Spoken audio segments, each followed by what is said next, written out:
Action.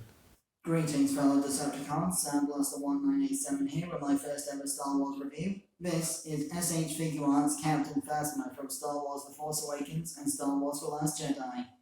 This is technically the Force Awakens version of the Figuarts figure because the Last Jedi version comes with that silver spear she used in the final battle with Finn.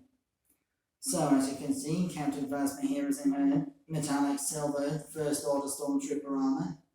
For those who don't know, she got the platinum finish from one of Palpatine's spacecraft that she found crashed somewhere prior to The Force Awakens.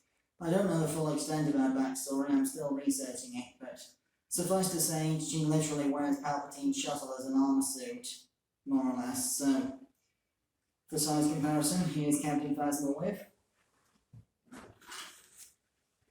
Kingdom Deluxe Air Razor from my previous Transformers review.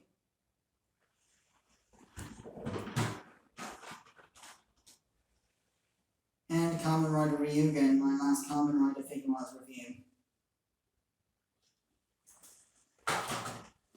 Captain Phasma comes with an array of different hands and accessories. Well, just hands to be honest. A pair of closed fists, one of which is already attached to the figure. Various holding and gesturing hands. And of course the right hand she holds her blaster with, which I currently got equipped, as you can see.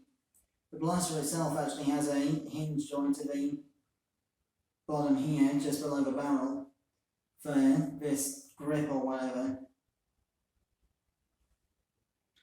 So, Captain Phasma's articulation.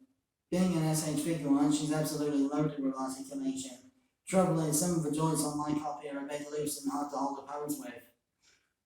So, for example, double ball joint in the neck, hinges on the pouches of the belt to allow freedom of leg movement,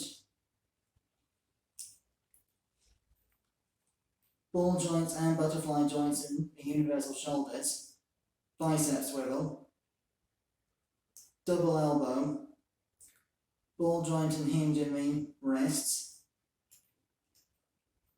double ball joints in the torso and waist section,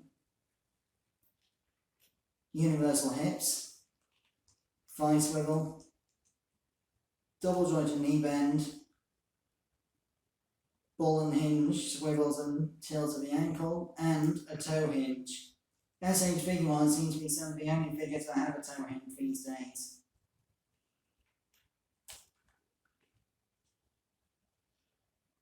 Now, I should warn you for those wanting to get this figure, the left shoulder panel here is sold, well, it's part of the figure, but it's sold, not sold, it's packaged separately in the box, so you have to attach it manually, which is extremely painstaking and awkward, I can tell you.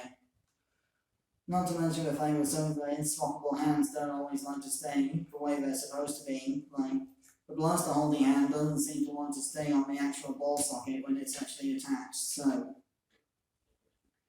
just so you know for future reference, if I attach this hand to the left wrist, then we can have Captain Phasma holding her blaster in a more dynamic and battle-ready pose, as seen in the movie.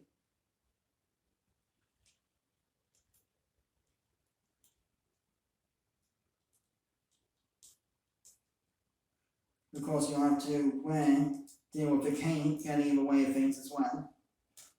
And obviously, balance can be an issue because of a heavy rubber cape. But if you're careful, you won't run into too much trouble with the posing potential.